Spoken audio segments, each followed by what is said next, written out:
Bueno, Kaixo, Arratsaldeon. Muy buenas tardes a todas y todos.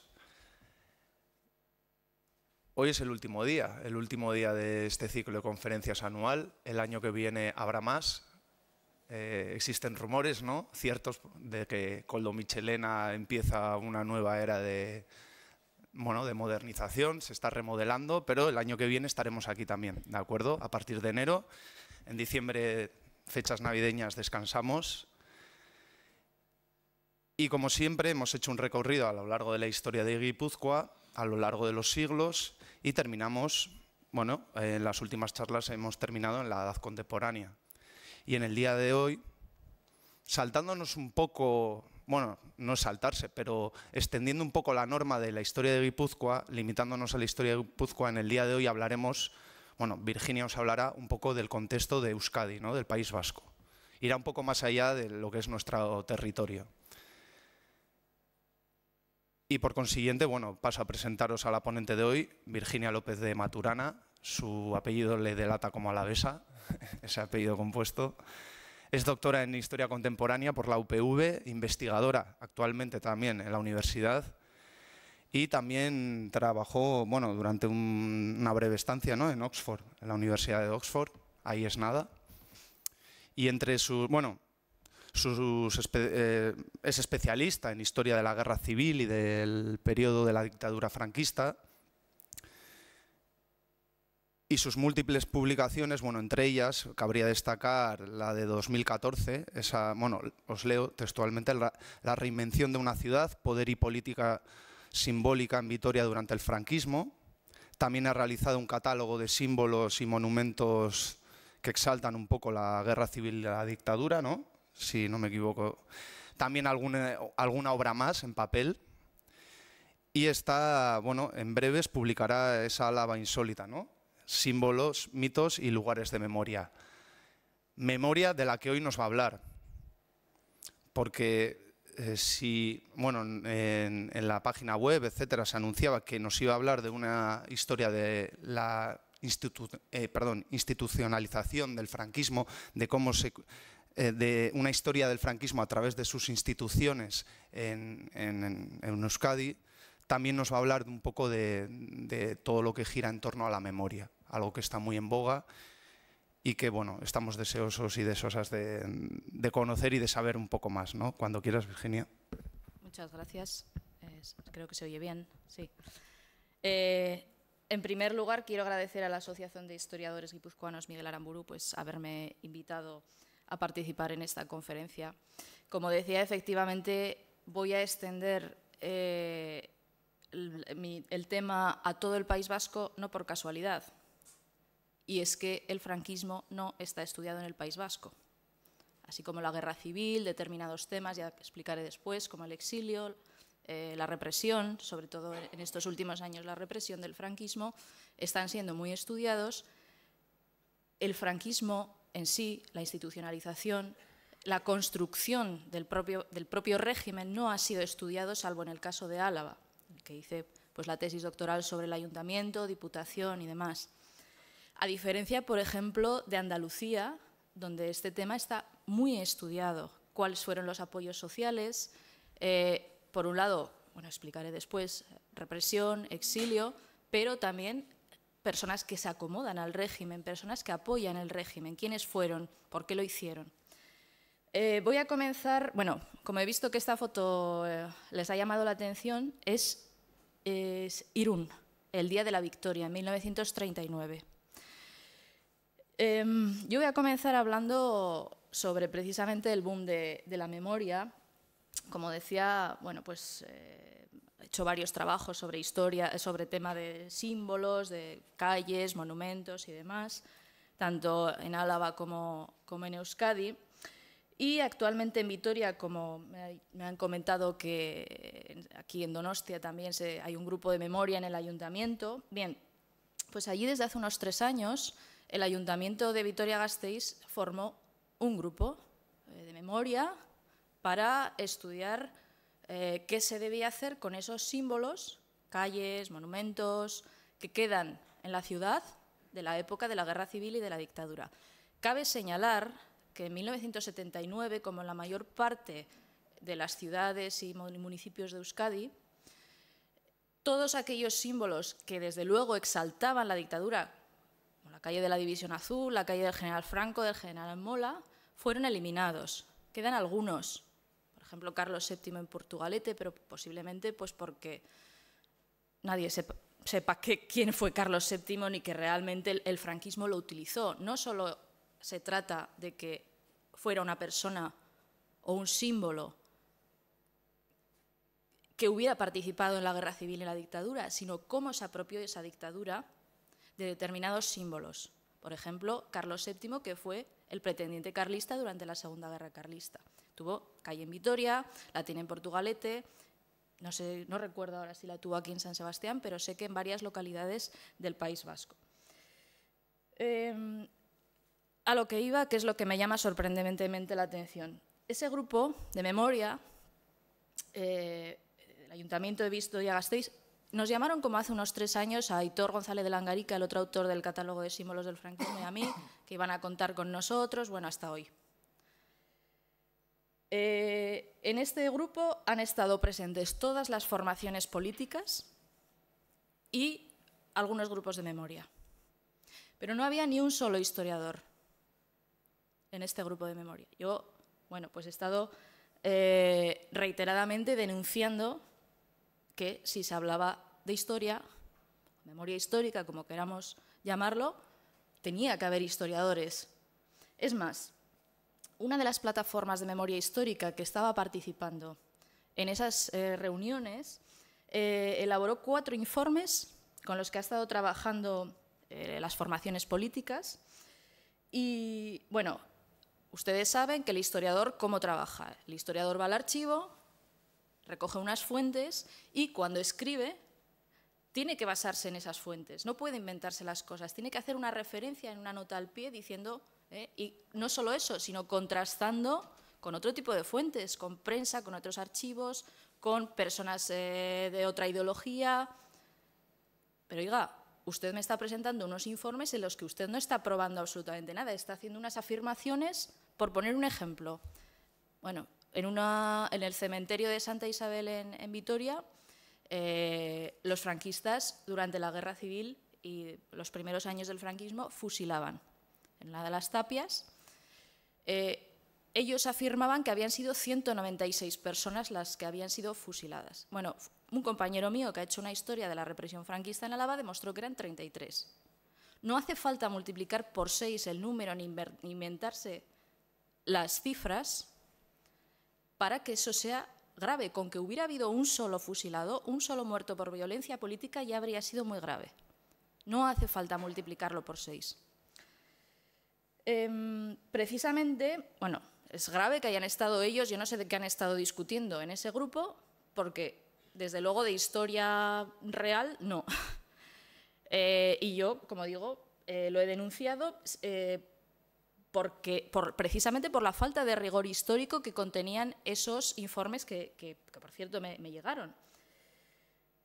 Por fin me encargaron un informe, elaboré un informe sobre todas y cada uno de los símbolos que querían, yo los contextualicé,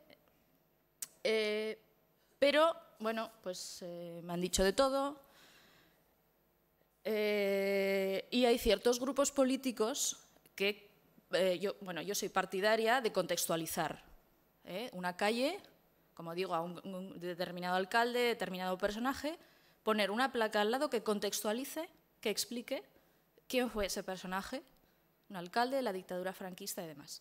Bien, algunos son partidarios de eliminar.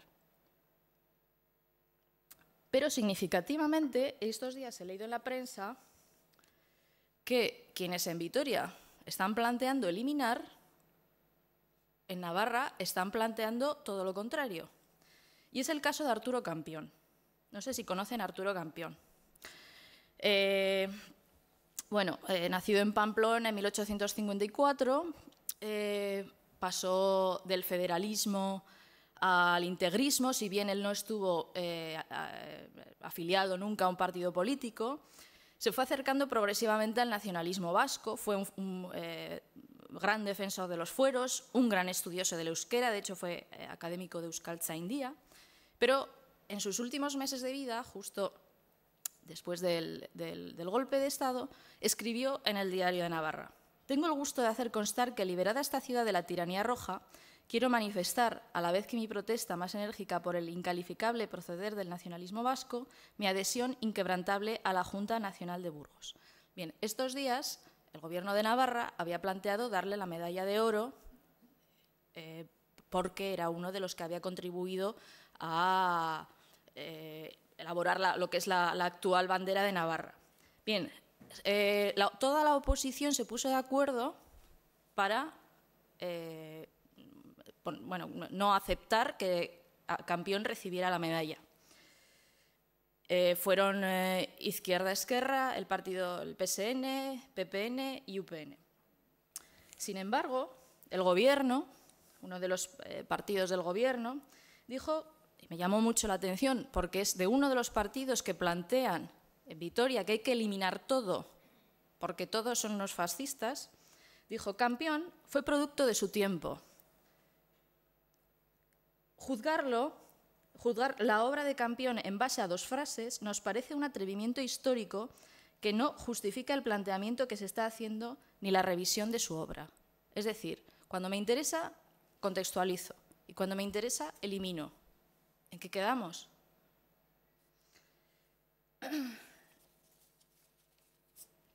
También me resulta significativo que desde la aprobación en 2007 de la Ley de Memoria Histórica, todo lo acontecido con anterioridad a la Guerra Civil de 1936-1939 se denomine historia. Es decir, si hablamos de la Edad Media, es historia. Si hablamos de la Edad Antigua, es historia. Si encontramos un documento de Felipe II, es historia. Pero todo cuanto haya sucedido a partir de dicha guerra y durante la dictadura se denomina memoria histórica. Debemos recuperar nuestra memoria histórica. Hemos oído, ¿no? El historiador francés Pierre Nora, que dirigió entre 1984 y 1992 la colosal obra de 3 tomos denominada Los lugares de memoria, fue el primero que trató el tema de la memoria. En ella hace un inventario de los lugares y objetos en los que se encarna la memoria nacional de los franceses, y en una entrevista concedida en 2006 a un periódico argentino decía Nora: no hay que confundir memoria con historia, y se detenía a explicar las diferencias entre ambas. Memoria e historia funcionan en dos registros radicalmente diferentes, aun cuando es evidente que ambas tienen relaciones estrechas y que la historia se apoya, nace de la memoria. La memoria es el recuerdo de un pasado vivido o imaginado. Por esa razón, la memoria siempre es portada por grupos de seres vivos que experimentaron los hechos o creen haberlo hecho. La memoria, por naturaleza, es afectiva, emotiva, abierta a todas las transformaciones, inconsciente de sus sucesivas transformaciones, vulnerable a toda manipulación, susceptible de permanecer latente durante largos periodos y de bruscos despertares. La memoria es siempre un fenómeno colectivo, aunque sea psicológicamente vivida como individual. Por el contrario, la historia es una construcción siempre problemática e incompleta de aquello que ha dejado de existir, pero que dejó rastros. A partir de esos rastros controlados, entrecruzados, comparados, el historiador, lo que decía, vamos al archivo, sacamos un documento, lo contrastamos. El historiador trata de reconstruir lo que pudo pasar y, sobre todo, integrar esos hechos en un contexto explicativo. La memoria depende en gran parte de lo mágico y solo acepta las informaciones que le convienen. La historia, por el contrario, es una operación puramente intelectual, laica, que exige un análisis y un discurso críticos. La historia permanece. La memoria va demasiado rápido. La historia reúne, la memoria divide. Les voy a poner un ejemplo que suelo poner a mis alumnos para explicar la diferencia entre historia y memoria. No sé si conocerán, vamos a viajar por un momento a Italia, a Gino Bartali. Un ciclista, nacido en Florencia en 1914, fue uno de los grandes ciclistas del siglo XX en Italia, un hombre fervientemente católico. Durante los años 30 ganó varios giros, ganó algún tour y, bueno, Mussolini, que era plenamente consciente del valor propagandístico del deporte, como lo demostró en 1934 en el Mundial de Fútbol. A Hitler, sin embargo, le pareció en principio una tontería esto del deporte, ¿no? Y la propaganda y demás. Y sin embargo, 2 años después, dándose cuenta de que Mussolini tenía razón, organizó unos Juegos Olímpicos. Bien, Mussolini utilizó a Bartali como símbolo. Le llamó el ciclista del fascismo. Durante la Segunda Guerra Mundial, las competiciones pararon y Bartali, bueno, pues no siguió compitiendo, pero siguió entrenando con su bicicleta por los puertos italianos. Y tras la Segunda Guerra Mundial, él volvió a competir, ganó de nuevo varios tours, varios giros, y después, bueno, pues siguió su vida como locutor y demás. Bueno, murió en el año 2000. Él había quedado como un hombre vinculado al fascismo, un hombre partidario del fascismo, como el ciclista del fascismo en la memoria colectiva. Poco después de morir, el hijo de un judío italiano descubrió unos papeles que había dejado su padre también al morir, en el que decía que Bartali, durante la Segunda Guerra Mundial, en esos entrenamientos, llevaba en su bicicleta documentación falsa que pudo salvar la vida de 800 judíos italianos de ser deportados a campos de exterminio nazis. Por lo tanto, salvó la vida de 800 personas. La memoria habría dejado a Bartali como el ciclista del fascismo. La historia ha demostrado, la documentación, que Bartali salvó la vida de 800 personas y que nada tenía que ver con el fascismo. Centrándonos en el tema de la conferencia, quiero destacar, bueno, pues, que a lo largo de las décadas de 1980 y 90, diversos autores se dedicaron a estudiar la historia de la oposición franquista, del exilio. Destacan, bueno, pues las obras de José Ángel Ascunce, de Gregorio Arrien y Jesús Alonso Carballés sobre el exilio de los niños vascos, de Koldo San Sebastián. Con el nuevo siglo, los trabajos se han centrado fundamentalmente en el estudio de la represión franquista, como decía. Al trabajo de Pedro Barruso sobre Guipúzcoa se han unido posteriormente los de Javier Gómez Calvo sobre Álava, los de Eric Zubiaga y Aritz Ipiña sobre Vizcaya. Sin embargo, el hecho de que hubiera un exilio y una represión significaba que había un régimen que provocaba que hubiera un exilio y una represión. ¿Cómo se conforma ese régimen? Desde un punto de vista institucional, político, cultural, simbólico. ¿Quiénes fueron las personas que sostuvieron, que apoyaron, que se amoldaron, que se acomodaron a dicho régimen? Son preguntas que han suscitado menos interés y que, sin embargo, nos ayudarían a comprender cómo se sostuvo una dictadura durante 40 años. En 2002, Robert Gelatelli publicó su libro No solo Hitler, la Alemania nazi, entre la coacción y el consenso, que marcó un hito. En él demostraba que efectivamente el régimen nazi se construyó sobre una cruel represión,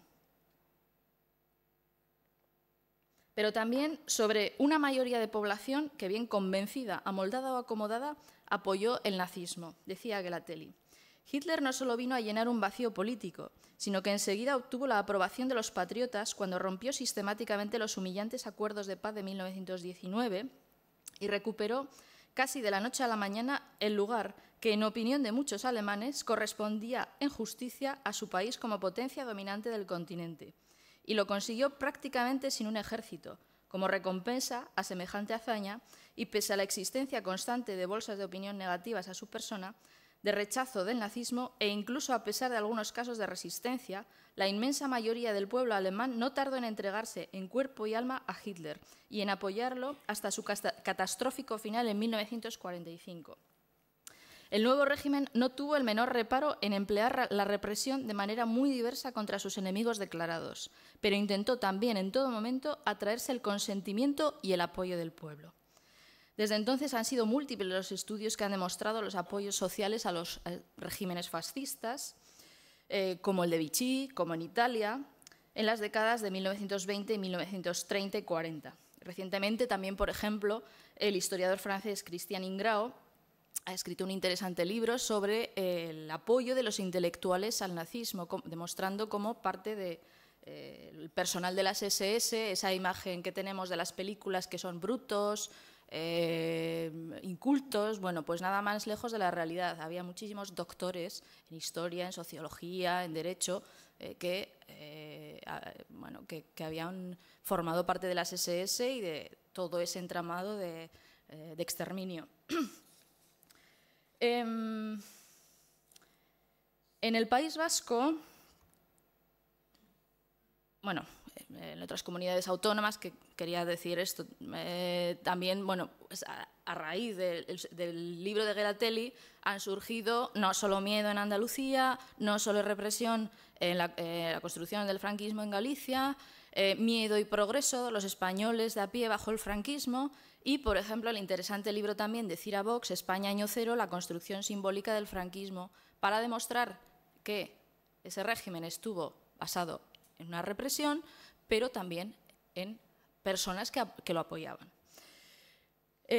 Como decía, los estudios sobre el franquismo en el País Vasco son escasos. En Vizcaya podemos hablar del trabajo de Joseba Aguirre Azcuénaga, Bilbao desde sus alcaldes, pero bueno, es un trabajo magnífico, colosal, pero es un trabajo prosopográfico en el que habla de los alcaldes desde el siglo XIX hasta, creo que la transición. No es un estudio propiamente del franquismo. En Guipúzcoa, Cándida Calvo estudió en los años 90 el primer franquismo.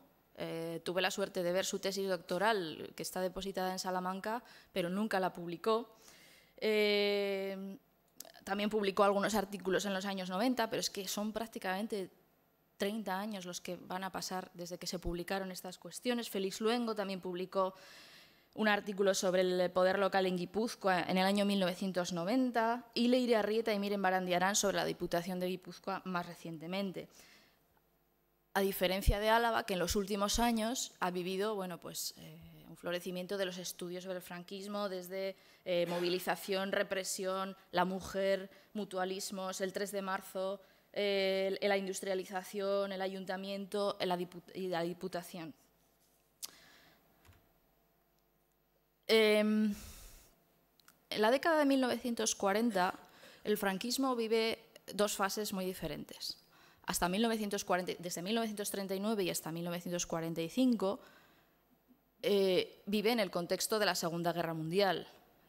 La época de mayor fascistización es la época en la que Falange y sobre todo Ramón Serrano Súñer van a predominar, van a intentar imponerse a todas las demás familias del régimen que han apoyado a los militares sublevados en 1936. Eso también se va a notar, no vayamos a pensar que estos, a veces cuando pensamos en Serrano Súñer y demás, pensamos que son los ministros, Falange, no. Eso se nota a nivel local, eso se refleja. Sobre todo hasta 1942, que es cuando a Serrano ya lo van apartando y ya va entrando Carrero, los ayuntamientos van a vivir su auge de fascistización. A partir de 1945 se produce un proceso de desfascistización y el régimen intenta una operación de maquillaje, como voy a explicar después, presentarse ante el mundo como una especie de democracia. Lógicamente no lo era. La fascistización del régimen, por ejemplo, en la prensa local, este es un periódico alavés de Falange. Lógicamente, en el periódico alavés tradicionalista no salen los bustos de Hitler ni de Mussolini, pero en el de Falange sí. Así es como se representaba en aquellos años a la Alemania nazi y a la Italia fascista. Hitler, caudillo y forjador de la nueva Alemania, Mussolini, forjador del imperio. 4 van a ser las instituciones más importantes del régimen durante la dictadura. El gobernador civil, Fet y de las Jons, el partido único, las diputaciones y los ayuntamientos. El gobernador civil es la institución más importante en cada provincia. Es el representante directo de Franco en cada provincia. Asume el poder político. ¿Por qué lo pongo en negrita? Porque durante toda la dictadura, el gobernador civil que va a presidir la formación de cada diputación y de cada ayuntamiento va a decir, vosotros, a diferencia de la República, el franquismo no solo era antirrepublicano, era antiliberal. A diferencia de la República y la Restauración, Vosotros tenéis el poder administrativo, yo tengo el poder político, lo va a dejar clarísimo. A diferencia de los demás, cargos políticos de la provincia, que siempre son personas de la localidad, el gobernador civil va a venir de otra provincia. Y luego lo vamos a comprobar en un cuadro que he preparado sobre los gobernadores civiles en Guipúzcoa. ¿Por qué? Porque, como he dicho antes, el representante directo es como si Franco estuviera en la provincia, el representante directo de Franco en la provincia. Era el que tenía que evitar que hubiera luchas entre las diferentes facciones, familias que habían apoyado al régimen, que habían apoyado la sublevación, perdón. Carlismo, Falange, católicos independientes, Renovación Española, monárquicos, todas las derechas. No vayan a pensar ustedes que se llevaban fantásticamente, eso era lo que querían hacer ver. Por ejemplo, me voy ya a los años 60, pero una vez hablé con una persona que había sido concejal entonces y me contaba que bueno, pues entonces el pleno del ayuntamiento era los miércoles y ellos se juntaban el martes para discutir todos los temas y al día siguiente en el pleno delante de la prensa que todo pareciera que pues muy bonito, por unanimidad, todas las decisiones. Pero, lógicamente, pues había muchísimos enfrentamientos. Los nombramientos que hace el gobernador civil de diputados, de concejales, van a haber dos fases. Hasta 1948, la fase de las comisiones gestoras, en las que el nombramiento de los diferentes cargos va a ser directo por el gobernador civil. Y desde 1948, las elecciones de la democracia orgánica, eso es lo que vamos a explicar después, en el ayuntamiento. A partir de cierto año, y precisamente por las diferencias que surgen entre el gobernador civil y el jefe provincial del movimiento, porque a veces uno es de Falange, el otro es carlista, se unen las figuras de gobernador civil y de jefe provincial del movimiento, con lo cual asume muchísimo más poder el gobernador civil, todavía más del que tenía. Es importante también la figura del subjefe provincial del movimiento, que siempre va a ser una persona de la provincia que va a aconsejar al gobernador civil y jefe provincial del movimiento a quien tiene que nombrar y demás. La segunda de las instituciones es FETI de las Jons, Falange Española Tradicionalista de las Jons, el partido único que desde el decreto de unificación del 19 de abril de 1937 se suprimen todos los partidos políticos y unifica al carlismo por un lado y a Falange por el otro. Esta unificación no va a ser real, va a haber muchísimos enfrentamientos dentro del partido único entre las dos familias. Y les voy a poner un caso que me encontré en un archivo sobre Tolosa.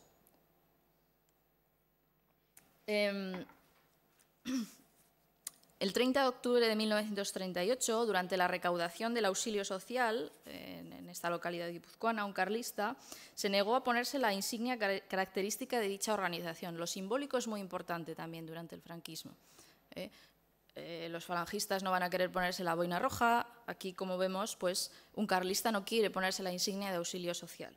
Dice textualmente: mientras no se cante el Oriamendi, otro símbolo, yo no me coloco ningún emblema de estos. Primero tiro los 30 céntimos que dejármelo colocar. Ahí, como se ve, hay unas... Este es un pequeño ejemplo puramente puntual, pero que refleja muy bien cuáles son las diferencias simbólicas. El carlista terminó colocándose la insignia porque si no le echaban una multa. Por otro lado, las diputaciones administraban la provincia. El gobernador civil es presidente nato, presidente honorario de las diputaciones. Y, claro, aquí hay una diferencia entre Álava, donde va a seguir gestionando los presupuestos la Diputación, pero no en Guipúzcoa ni en Vizcaya, donde el papel de la Diputación va a ser puramente representativo para hacer homenajes. Bueno, no va a tener un gran papel, a diferencia de Álava. Los ayuntamientos asumen la administración local y, como decía antes, hasta 1948 todos los alcaldes y concejales fueron nombrados por el gobernador civil, pero desde 1948 se ponen en marcha las elecciones municipales de la democracia orgánica. Había terminado la Segunda Guerra Mundial, el franquismo sobrevivía,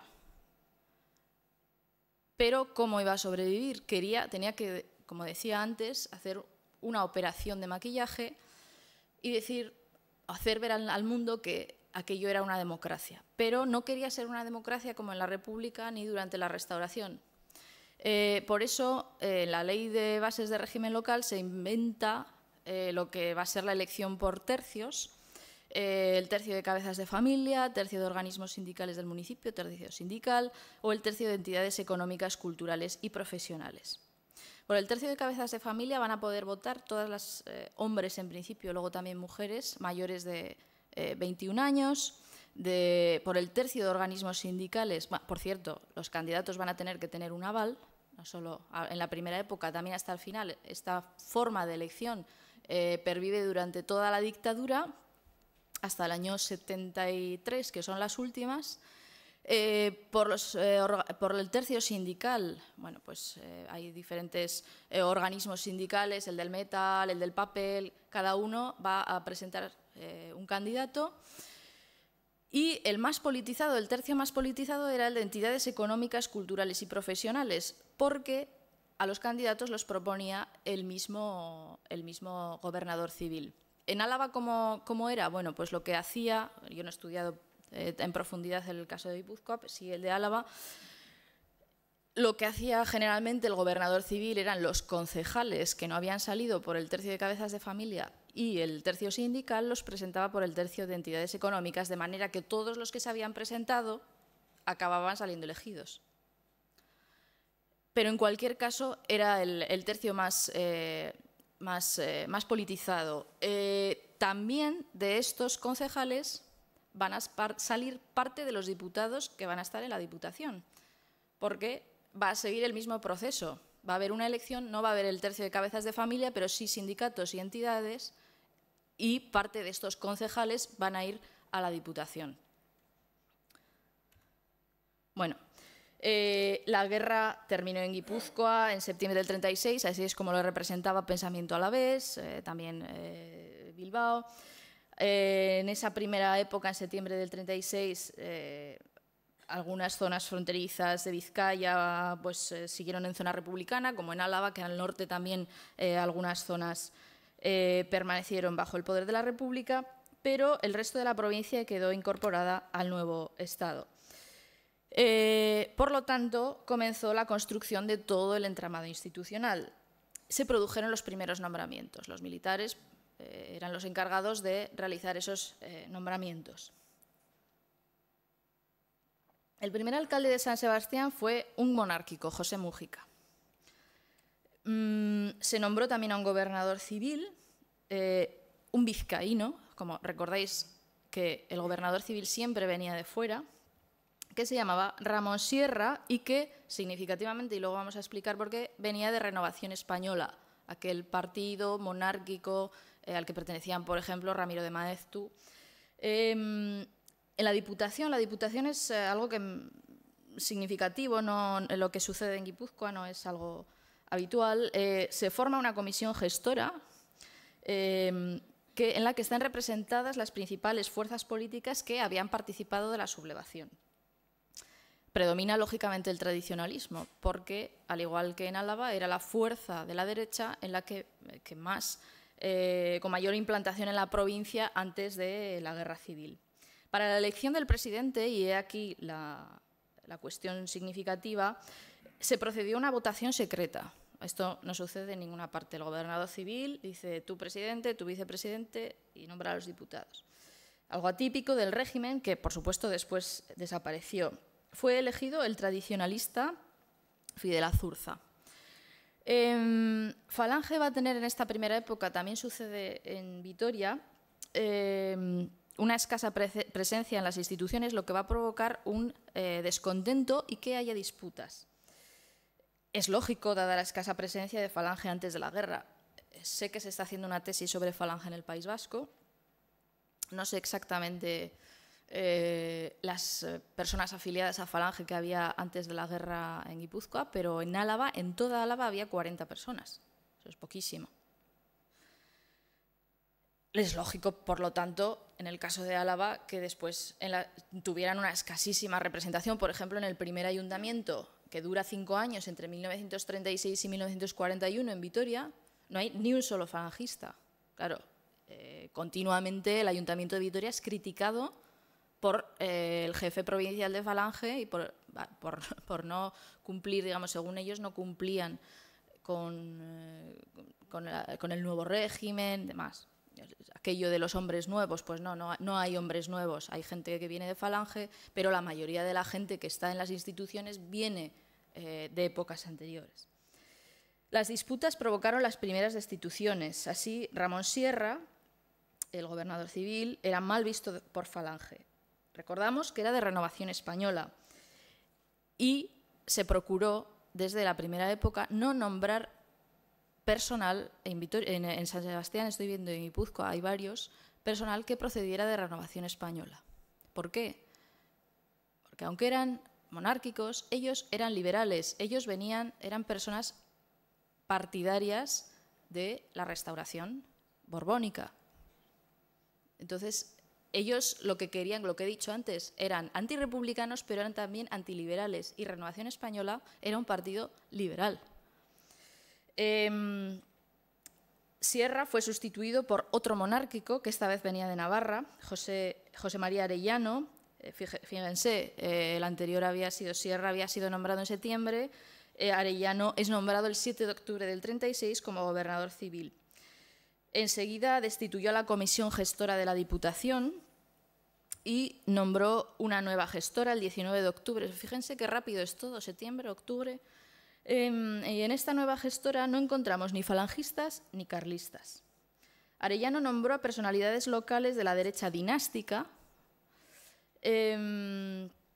apellidos como Machín Barrena, Brunet, Gaitán de Ayala, y el presidente de la Diputación fue nombrado Carlos Guerra, un militar retirado que enseguida fue destituido, tuvo que ir al frente y fue sustituido por otro militar, Mariano de Rivera. El nuevo gobernador civil cesó también al alcalde, José Mújica, y a los concejales en febrero de 1937. Decía, las razones del cese, no haber tenido fortuna de realizar a la vez y con pareja intensidad a la enorme labor administrativa, lo que debe ser atención preferente en estos momentos, ya que se trata de un problema vivo que no se ha querido narcotizar con la dulzura de la paz, el problema real latente de la persistencia de los enemigos en retaguardia. Se refería, por supuesto, a la depuración de funcionarios que, según el nuevo gobernador civil, no se había procedido con la dureza con la que tenía que haberse hecho. Para sustituirle nombró a otro monárquico, José María Angulo, y el gobernador civil en la toma de posesión le pidió, de nuevo haciendo una referencia a la depuración, que en las plantillas municipales no quede ni un solo nacionalista, que es lo mismo que un solo enemigo de España. Habíamos hablado también de otra institución, Feti de las Jons. Agustín Tellería va a ser el primer jefe provincial del Partido Único en Guipúzcoa, un tradicionalista. Enseguida fue destituido y sustituido por Julio Muñoz Aguilar, pero volvemos a las dificultades en el proceso de unificación que llevaron a la destitución del gobernador civil Arellano, que fue sustituido por Antonio Urbina, otro monárquico que dedicó especial atención al tema de la unificación. Para ello, el nuevo gobernador renovó la Diputación y el presidente va a ser José Izaguirre, un tradicionalista, el vicepresidente Joaquín Churruca, un monárquico, y el vicepresidente de la Comisión Provincial, Martín Mendia, falangista. Como ven, se produce un equilibrio entre las diversas fuerzas, entre las diversas familias que participaron en la guerra civil junto a los militares sublevados. Bueno, he hecho un cuadro con los presidentes de Diputación, los años que estuvieron en la década de 1940, tras el final de la guerra. Llegó a Guipúzcoa nuevo jefe provincial del movimiento, Elías Querejeta, un antiguo requeté, de nuevo un carlista, y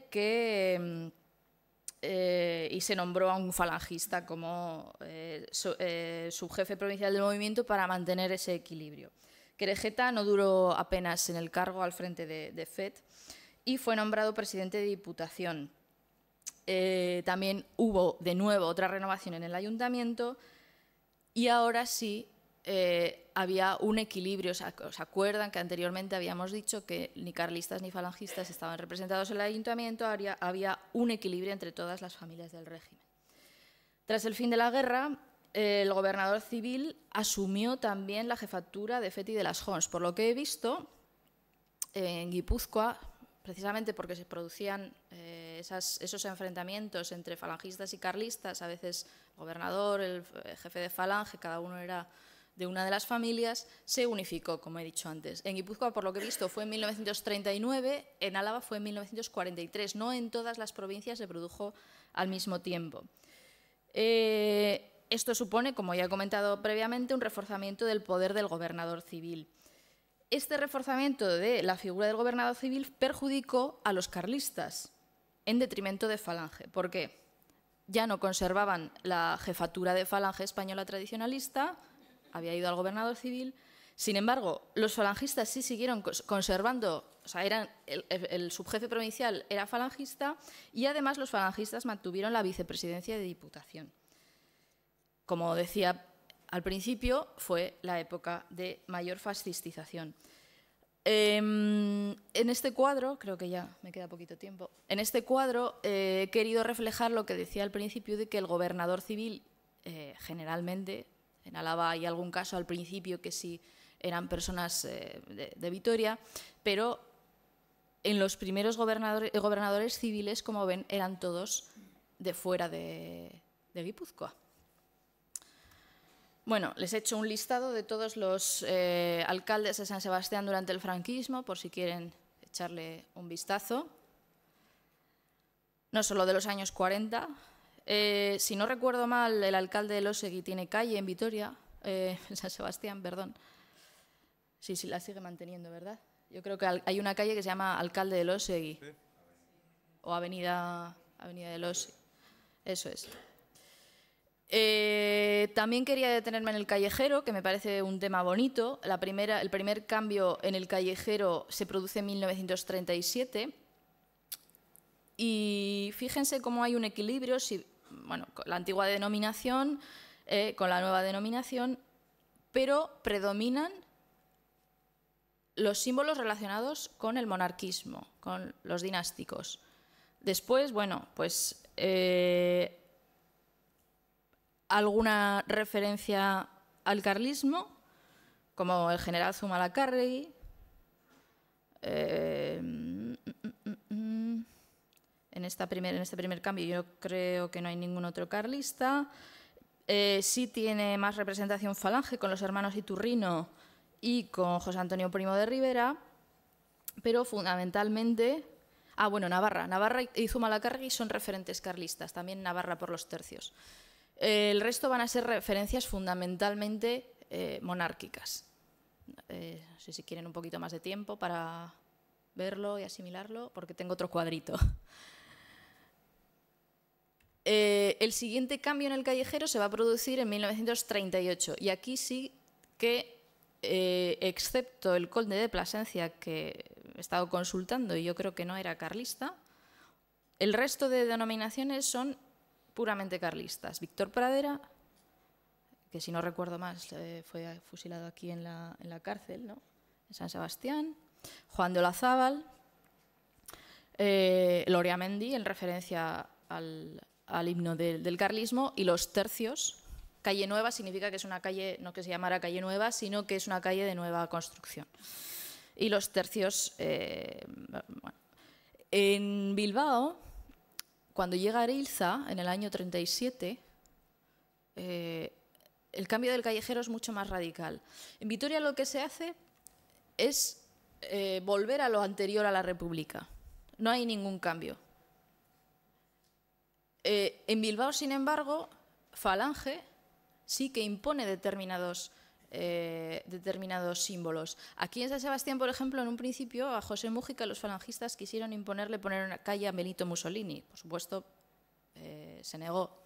Pero en Bilbao, el que actualmente es el parque de Doña Casilda, Entre los años 1937 y 1945 se llamó Parque de Alemania, Italia y Portugal. Parque de las Tres Naciones, entre paréntesis, Italia, Alemania, Portugal.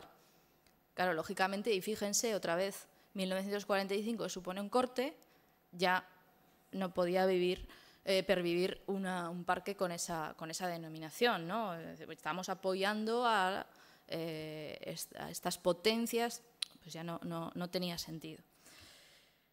Quiero terminar con una frase de Richard Evans. Richard Evans es un catedrático de la Universidad de Cambridge que ha escrito una fantástica trilogía que les recomiendo sobre la historia del Tercer Reich y que a mí me ha servido muchísimo.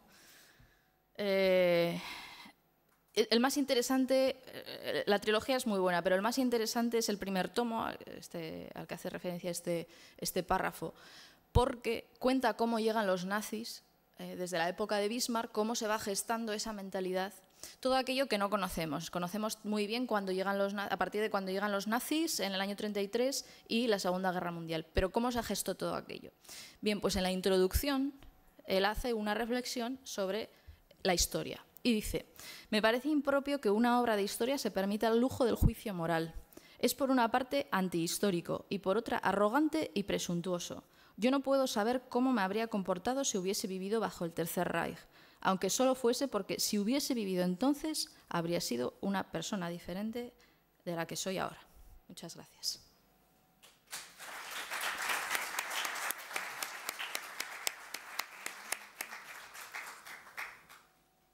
Bueno, gracias por la prontitud, la verdad, muy interesante. Yo creo que todos y todas hemos aprendido cosas que no sabíamos, yo por lo menos. Y bueno, llega el turno de los ruegos y las preguntas, comentarios, cualquier cuestión que queráis lanzarle a Virginia, que queráis compartir con ella. Eso sí, como esto se graba, levantar la mano, por favor, y os paso el micrófono. Y bueno, simplemente eso. No hay cuestiones, nadie quiere comentar nada, ni... ¿No? Marcadlo, ¿eh?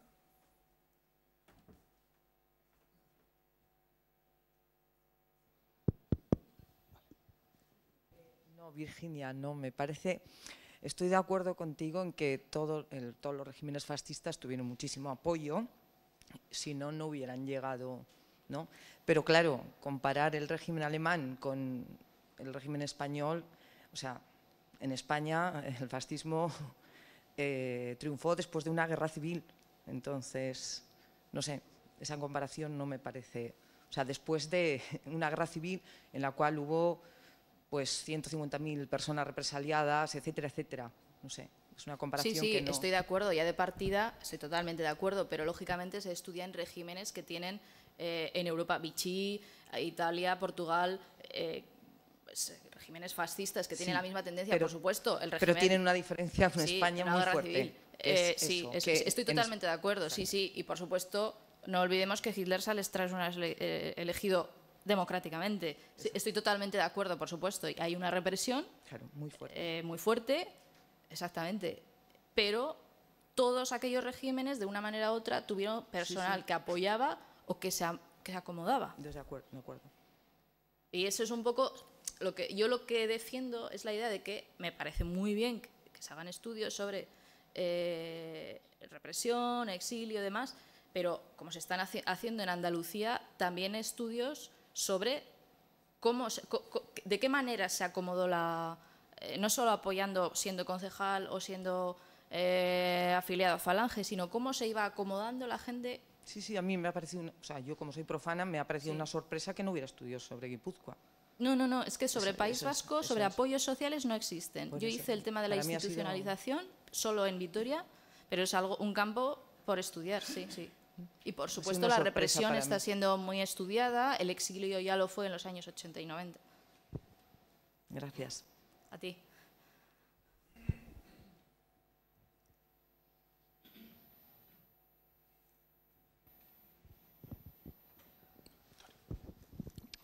Buenas tardes. Yo he venido ya empezada la conferencia Me ha parecido muy interesante y, bueno, no es por saldar cuentas ni nada. Lo que comentaba la persona que dices que te ha guiado un poco, el señor Evans, hombre, cómo nos hubiésemos comportado a la fuerza Orcan, ¿no? Si te toca... Claro, a eso voy. Yo recuerdo los mayores nuestros cuando en el 78, como cuando empezaban los partidos y demás, como te decían no te metas en líos, y tenían un miedo en el cuerpo adquirido. Entonces, vamos, no me quiero comparar ni contigo ni con Evans, al cual admiras y te has guiado, con muchísimo respeto, pero es que a la fuerza Orcan, o sea, es que eso de juicios morales o no, pasó lo que pasó y tuvo las consecuencias que tuvo. Y una, sobrevivías asumiendo y estando ahí como podías, y otra, pues bueno, pues el que se quería adherir, pues se adhirió y había un apoyo social, evidentemente. Pero vamos, fue lo que hubo. O sea, Sí, sí. A ver. ¿Cómo hubiésemos sido? Pues no lo sé. O sea, ¿cómo hubiese sido si hubiese estado en el Tercer Reich? Por eso no se pueden hacer ¿Cómo se juicios tuvo que morales sobrevivir la gente? Es que la cuenta está pendiente. Sí, sí, sí, estoy de acuerdo en lo que comentas, pero precisamente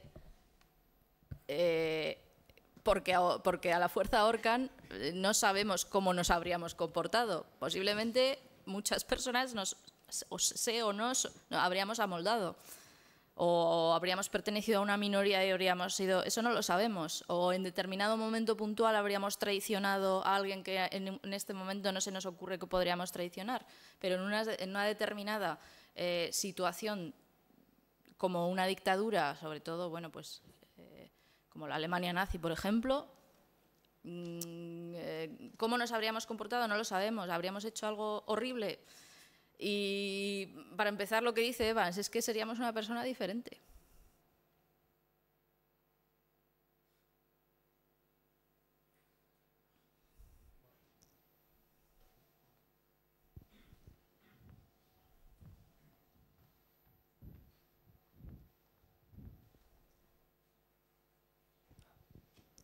Hola, buenas tardes. Buenas tardes. En la distinción que has hecho entre memoria e historia, Sí. estoy muy de acuerdo en el planteamiento que haces, me parece muy razonable. Y entonces, ¿qué hacemos con la memoria histórica? ¿Qué es? ¿Es un constructo intermedio? ¿Cómo lo definimos? ¿Es algo que no existe? ¿Es algo artificial? ¿Es algo que no tenemos que considerar? No es, vamos a ver, no es que no debamos considerar. La memoria histórica lo que ha aportado es el reconocimiento a esas víctimas que durante tantos años no lo fueron. El problema es que muchas veces se está haciendo sin rigor, que comentaba, de 36 o 196. No se trata de multiplicar, sino de hacer una historia rigurosa.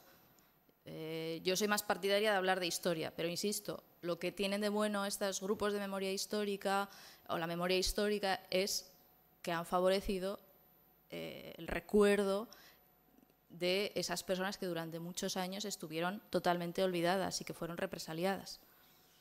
Yo soy más partidaria de la historia, bueno, es mi trabajo también, ir al archivo, documentar, bueno, pero yo creo que entre todos podemos construir, ¿no?, una historia equilibrada, a diferencia de lo que se hizo durante aquellos 40 años. No sé si respondo.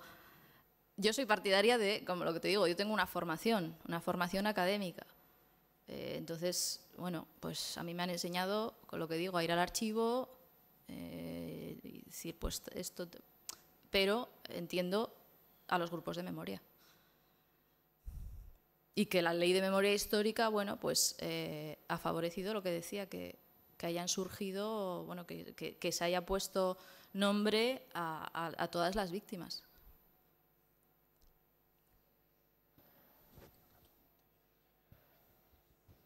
Buenas tardes. Con respecto a la opinión que se ha vertido antes, que cuando se habla de Alemania y España que no tienen demasiado que ver, porque Alemania es a lo grande y en cambio España es a lo pequeño, yo creo que es bastante erróneo. La Guerra Civil Española es uno de los episodios más crueles, más brutales que se puedan imaginar. A fin de cuentas, Alemania eliminó millones de judíos que para ellos no eran alemanes, incluso no eran personas, pero aquí la destrucción fue entre personas iguales que por diferencias ideológicas o de otro tipo se mataron de una forma cruel y misericordia. Eso es muy importante. Sí, sí. Realmente muy importante. La represión que hubo después es realmente importante. La diferencia es que quizá otros países hicieron un esfuerzo para acabar con aquello, o al menos explicarlo, o al menos analizarlo. Aquí todavía no se ha hecho la gran reflexión acerca de lo que supuso esa guerra civil y esos años. Yo siempre pienso que aquellos que ganaron la guerra, cuando llegó eso que se llama democracia, fueron los que gobernaron ese paso. Aquí nunca hubo ruptura, hubo simplemente reforma. Y es algo que seguimos pagando y seguiremos pagando mucho tiempo. Es decir, quienes habían gobernado de forma autocrática la España durante 40 años son los que luego nos hicieron el favor de pasar a este régimen que tenemos ahora mismo. Y todavía no se ha hecho de alguna forma justicia con los cientos de miles, millones de víctimas que arrastró una guerra civil, una posguerra muy cruel y que todavía está latente. Y que además tenemos que soportar a veces los juicios de aquellos que ganaron de alguna forma la guerra, aunque las guerras civiles las pierde todo el mundo, y que después se subieron a un carro que les ha permitido transitar de un mundo a otro con una gran naturalidad. No se trata de comparar, ya he dicho que son cuestiones, son dos episodios de la historia diferentes, pero que coinciden en el tiempo. Lógicamente, como decía usted, una dictadura heredera de una guerra civil y, bueno, pues el caso de Alemania. Los judíos que no fueran considerados alemanes no significa que no lo fueran, eran alemanes.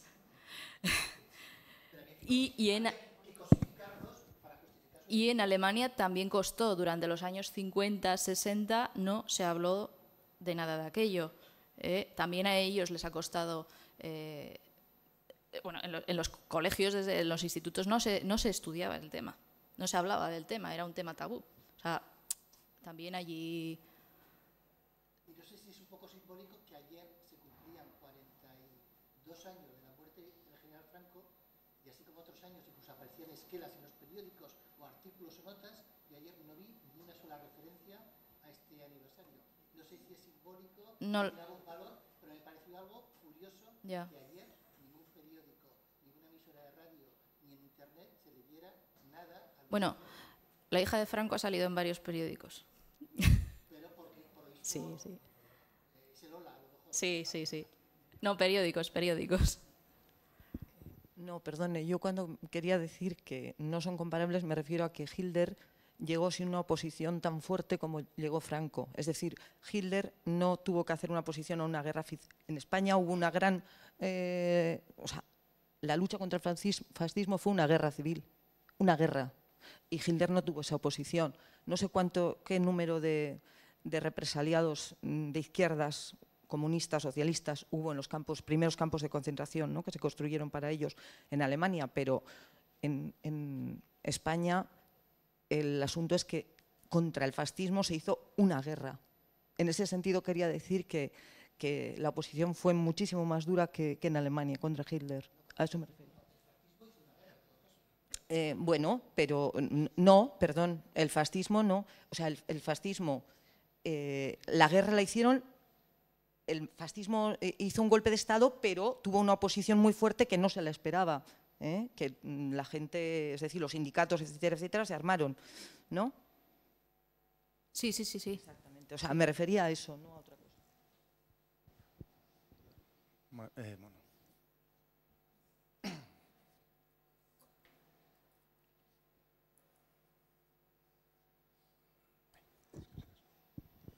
Sí, primero enhorabuena por todos los datos que nos has aportado. Gracias. Yo quería hacer unos comentarios. Uno, a mí no me parece que sean excluyentes la historia y la memoria histórica. Yo creo que las dos cosas son necesarias, porque la historia tiene sus ventajas porque son datos objetivos, pero también es cierto que son datos fríos, o sea, no aparecen los comportamientos humanos y cómo lo vive la persona y la sociedad. Yo creo que son complementarios. A mí me gusta que se den las dos cosas, la historia, los datos históricos y la memoria histórica, recogiendo la gente cómo ha vivido esa historia. Y otra cosa que quería decirte sobre este periodo que has analizado, la importancia que tuvo el apoyo de la Iglesia al régimen, porque claro, no solamente fue la fuerza que tuvo el régimen franquista en imponerse durante tanto tiempo, sino el apoyo que le dio la Iglesia, todo el sistema educativo en sus manos, el matrimonio exclusivamente religioso, es decir, el apoyo de la Iglesia para mantener el franquismo yo creo que ha sido muy importante y una de las causas por las que ha podido durar tanto tiempo.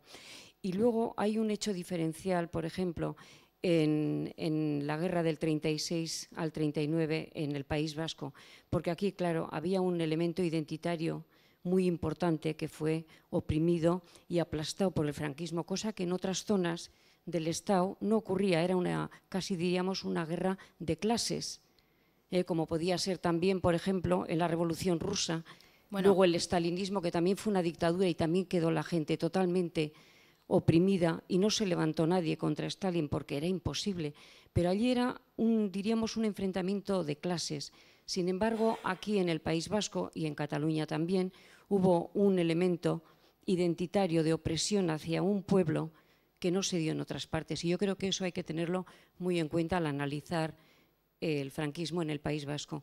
Y por último, a este señor que acaba de decir que ayer no salieron esquelas, yo vi en los informativos, concretamente en La Sexta, en la cadena Sexta española, una procesión de franquistas que con permiso de la autoridad, saliendo desde el centro de Madrid hasta el Valle de los Caídos, con antorchas encendidas, con toda la simbología falangista.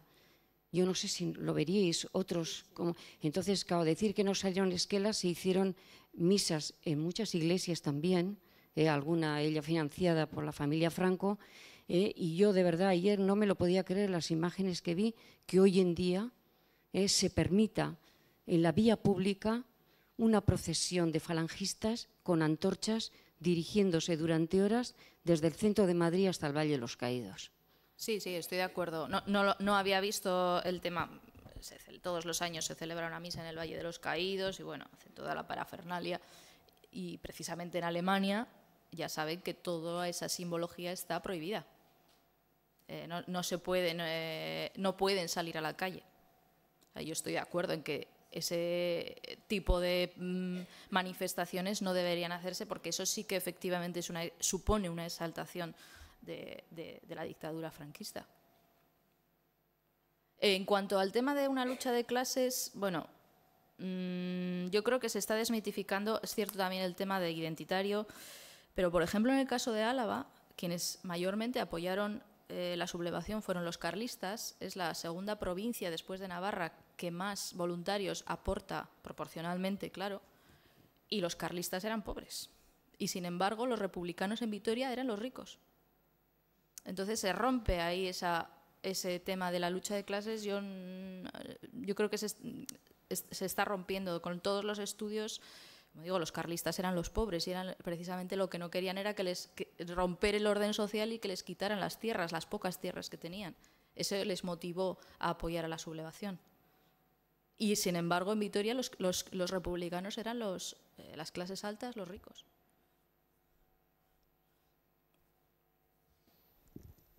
Bien, no sé si hay algún comentario más que alguien quiera hacer o...